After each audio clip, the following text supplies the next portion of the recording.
حضور نبی رحمت صلی اللہ علیہ وآلہ وسلم گھر میں تشریف لائے تو ام المومنین حضرت عائشہ صدیقہ رضی اللہ تعالی عنہا محبوب کائنات نے عرض کی حضور آج عجیب ماجرا ہوا، ہمارے گھر میں ایک خاتون آئی جو کہ حبشی نژاد تھی اور اس کے دونوں پہلوؤں میں اس کی 2 بیٹیاں تھیں۔ اس نے صدا لگائی، میں نے سارا گھر ڈھونڈا لیکن اس کو دینے کے لیے کچھ نہ ملا۔ میں نے پھر کوشش کی کہ حضور کا گھر ہے اور سائل خالی نہ جائے، میں نے دوبارہ کوشش کی تو ایک خشک کھجور مل گئی، چوہارا مل گیا، میں نے وہی چوہارا اٹھا کے اس عورت کو دے دیا۔ سخت بھوک لگی ہوئی تھی، اس کا پیٹ کمر سے لگا ہوا تھا، لیکن اس نے اس کھجور کو 2 حصوں میں تقسیم کیا اور ایک اس بیٹی کے منہ میں ڈال دیا اور ایک ٹکڑا اس بیٹی کے منہ میں ڈال دیا۔ خود بھی بھوکی تھی لیکن اس نے خود نہیں کھایا۔ یہ کہتے کہتے ام المومنین آبدیدہ ہو گئیں کہ حضور وہ خود بھی بھوکی تھی لیکن اس نے یہ بیٹیوں کو دیا۔ تو آقا کریم فرمایا عائشہ کل قیامت کے دن گناہوں کے سبب سے یہ خاتون اگر جہنم کا ایندھن بننے لگی تو یہ بیٹیاں درمیان میں آڑ بن کے کھڑی ہو جائیں گی۔ اے اللہ ہم اپنی ماں کو جہنم میں نہیں جانے دیں گی اور اللہ ان کی سفارش مان کے ان کی ماں کو جنت عطا فرما دے گا۔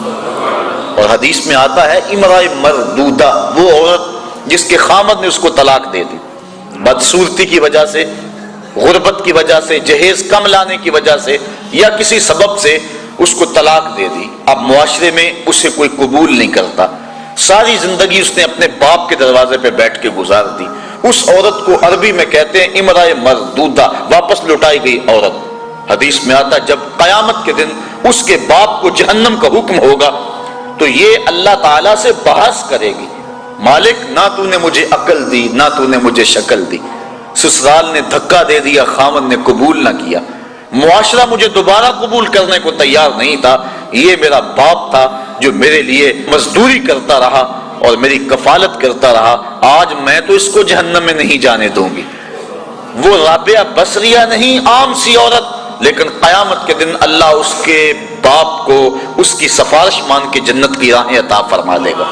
تو وہ بیٹی جو ماں باپ کے لیے باعث ننگوار تھی، اللہ کے محبوب صلی اللہ علیہ وآلہ وسلم نے اس مرتبے پہ بیٹی کو بٹھایا کہ ماں باپ کے لیے جنت کے دخول کی بشارت بن گئی اور جنت میں داخل ہونے کا ذریعہ بن گئی۔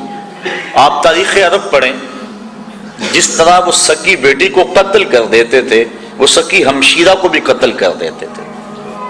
میں نے اس پر دیکھا مختلف کتب سیر میں کہ یہ بیٹیوں کے قتل کا رواج کیوں پیدا ہوا، اس کے بارے میں مختلف آراء مختلف لوگوں نے بیان کی ہیں۔ ایک رائے یہ بھی کہ چونکہ جو عرب کے شاعر تھے وہ بڑی فوج شاعری کرتے تھے اور اگر کسی کی بہن بیٹی خوبصورت ہوتی تو اس کے اعضاء کا تذکرہ کر کر کے اپنے شعروں کو سجاتے، تو بعض قبائل نے اس حوالے سے دختر کشی کا سلسلہ شروع کیا جو معاشرے کے اندر مقبول ہو گیا، حتیٰ کہ بعض قبائل میں 100% اور بعض قبائل میں وہ جزوی طور پہ دختر کشی کا رواج موجود تھا۔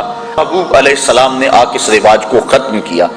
تو جس طرح وہ بیٹی کو قتل کرتے تھے وہی سبب بہن کے قتل کا تھا کہ کل اس کی شادی ہو اور کوئی ہمارا بہنوئی کہلائے تو وہ بہن کو بھی قتل کر دیتے تھے۔ سکا بھائی اپنی بہن کو اپنے ہاتھوں سے ذبح کر دیتا، اور جب باپ بیٹی کو زندہ درگور کرنے کے لیے جاتا تو بسا اوقات بھائی بھی ساتھ ہوتا اور باپ بیٹا مل کر اپنی بیٹی اور بہن کو زندہ درگور کرتے۔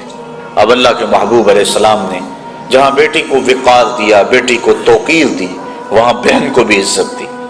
قرآن مجید نے حضرت موسیٰ علیہ السلام کی ہمشیرہ کا تذکرہ کتنی محبت سے کیا کہ جب ان کی والدہ یوحانس نے حضرت موسیٰ علیہ السلام کو دریائے نیل کی موجوں کے سپرد کر دیا اور پانی کے دوش کے اوپر وہ صندوق جا رہا ہے اور حضرت موسیٰ علیہ السلام کی ہمشیرہ پانی کے کنارے کنارے چلتی ہیں، دریائے نیل کے کنارے کنارے اس صندوق پر نظر رکھے ہوئے آگے بڑھتی ہیں، اور جو ہی صندوق ڈوبنے لگتا ہے بہن کا کلیجہ بھی ڈوب جاتا ہے، اور جب وہ تیر کے سطح آب پہ آتا ہے تو بہن کے دل کو ایک گنا تسکین ہوتی ہے۔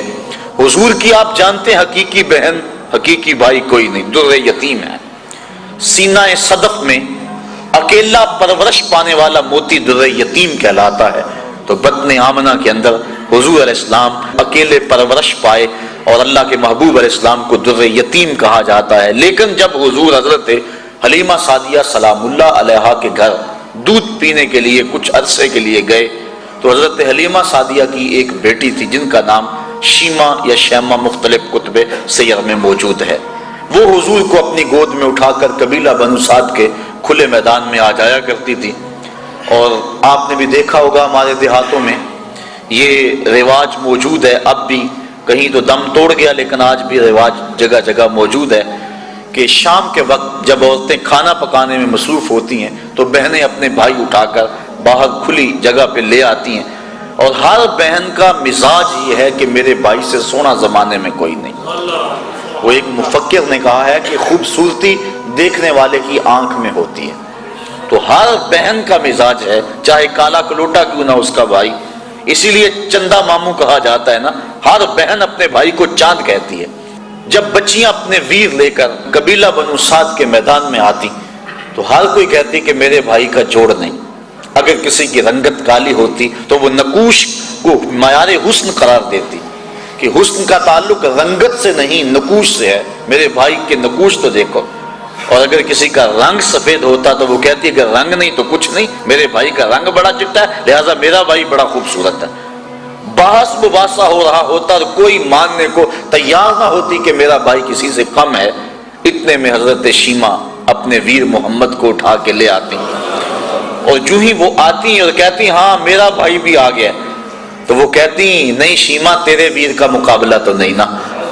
تو کتب میں آتا ہے کہ حضرت شیمہ کا سر فخر سے بلند ہو جاتا اور پھر حضور کو سینے سے چمٹا لیتی اور دعا دیتی، ربنا ابق لنا محمدا حتی اراہ یافعا وامردا، اے اللہ میرے ویر محمد کو سلامت رکھنا، اس کو شالہ نظر نہ لگے، میرا ویر آج بچوں کا سردار ہے، کل میں اپنی آنکھوں سے دیکھوں کہ جوانوں کی بھی سرداری کرے۔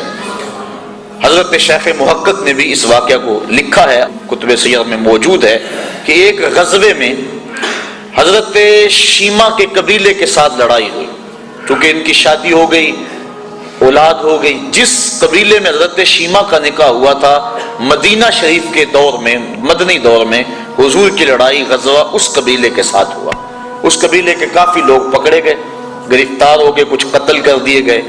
گرفتار شدگان کو چھڑانے کے لیے عرب کے رواج کے مطابق وہ فدیے کی رقم اکٹھی کر رہے تھے کہ چلتے چلتے حضرت شیمہ کے گھر آئے، انہوں نے پوچھا یہ رقم تم کیوں اکٹھی کر رہے ہو، یہ فنڈ کس لیے اکٹھا کیا جا رہا ہے؟ انہوں نے بتایا کہ ایک شخص سے ہماری لڑائی ہوئی ہے جو ادعائے نبوت رکھتا ہے، مدینے میں اس کا بسیرا ہے، اتنے ہمارے بندے پکڑے گئے ہیں، ان کو چھڑانا ہے۔ کہا کیا نام ہے اس کا؟ کہا نام اس کا محمد ہے صلی اللہ علیہ وسلم۔ بس آنکھوں سے آنسو جاری ہو گئے۔ کہا اچھا اس نے تمہارے بندے پکڑے؟ کہا ہاں۔ کہا پھر رقم اکٹھی نہ کرو۔ کہا کیوں؟ کہا مجھے ساتھ لے چلو۔ کہا تو کیا کرے گی؟ کہا میں تمہارے بندے چھڑا کے لاؤں گی۔ کہا تو کیسے چھڑائے گی؟ کہا وہ میرا ویر لگتا ہے، وہ میرا بھائی لگتا ہے۔ قوم کے سردار ساتھ ہیں، حضرت شیمہ قوم کے سرداروں کو لے کر حضور کے خیمہ نوری کی طرف بڑھ رہی ہیں۔ یہ وہ وقت تھا جب ادب کی آیتیں اتر چکی ہیں، صحابہ ننگی تلواروں سے پہرا دے رہے ہیں۔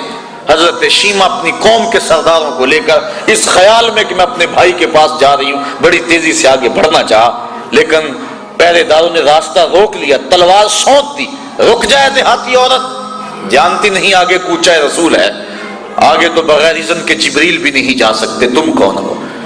حضرت شیمہ کو جب روکا گیا تو انہوں نے تلوار کو جھٹک کے پیچھے کرتے ہوئے کہا خلو سبیلی وَعْلَمُوا انا اخت نبیکم، میری راہیں چھوڑ دو، مجھے جانتے نہیں میں کون ہوں، میں تمہارے نبی کی بہن لگتی ہوں۔ بس یہ جملے سننے کی دیر تھی کہ تلواریں خم ہو گئیں، آنکھوں پر پلکیں آ گئیں اور صحابہ نے نظریں نیچی کر لیں۔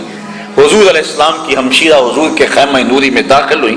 آقا کریم نے جب دیکھا تو اٹھ کے استقبال کیا اور پوچھا بہن کدھر آئی ہو؟ عرض کی حضور آپ کے بندوں نے ہمارے لوگ پکڑ لیے ہیں، چھڑانے آئی ہوں۔ آقا فرمایا بہن تو نے زحمت کیوں گوارا کی، تو پیغام بھیج دیتی میں سارے چھوڑ دیتا۔ پھر حضور نے کچھ گھوڑے، چند جوڑے اور بہت سارا ساز و سامان دیا۔ جب بھائیوں کے دروازے پر بہن آئے تو بھائی خالی تو نہیں موڑا کرتے، اور پھر حضور رخصت کرنے کے لیے خود خیمہ پاک سے باہر آئے۔ صحابہ کی جماعت منتظر تھی۔ فرمایا صحابہ جب میں قیدی چھوڑا کرتا ہوں تم سے مشاورت کیا کرتا ہوں، آج پہلا موقع ہے میں نے مشورہ بھی نہیں کیا اور قیدی بھی چھوڑ دیے۔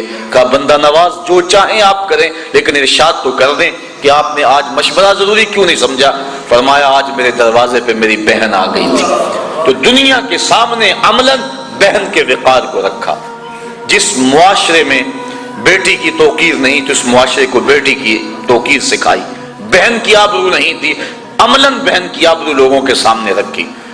سوتیلی ماں ترکے میں بٹتی تھی اور سکی ماں کی بھی عورت ہونے کے ناطے سے آبرو نہیں تھی، لیکن اللہ کے محبوب نے قولاً اور عملاً ماں کی آبرو لوگوں کے سامنے رکھی۔ الجنت تحت اقدام الامہات، جنت تو ماں کے قدموں کے سائے تلے، ماں کے قدموں تلے جنت بچھا دی، اور حضور نے عملاً لوگوں کے سامنے ماں کا پیار بیان فرمایا۔